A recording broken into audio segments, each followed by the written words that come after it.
माँ मेटाकानी पीठठारे प्लास्टिक मुक्त बनभोजी सचेतनता कार्यक्रम। सुवर्णपुर जिला उलुंडा ब्लॉक अंतर्गत माँ मेटाकानी ठारे पीठ प्लास्टिक मुक्त बनभोजी अनुष्ठित हो जाइछि। कार्यक्रम को परिचालना करथिले प्रेमिक कविराज किशोर मीन। एही कार्यक्रम माउंट एक्सप्लोर एवं यूथ फॉर वाटर मिलित उद्यम अनुष्ठित हो जाइछि।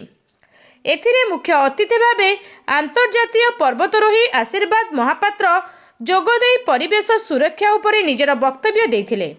मुख्य वक्ता जोगगुरु तथा प्रकृति बंधु डॉक्टर हृषिकेश देहेरी उपस्थित रही वर्तमान समय पर्यावरण सुरक्षा करने समस्तଙ୍କର मौलिक कर्तव्य अटे।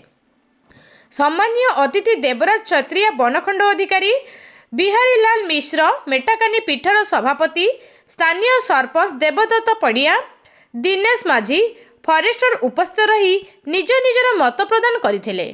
एही कार्यक्रम पाखापाखि 200 स्वेच्छासेवी उपस्थित रही प्लाय कार्ड धरी विभिन्न स्थान रे करुथबा स्थान को जाई प्लास्टिक उपरे सचेतनता करने सह सफाई करा जायथिला।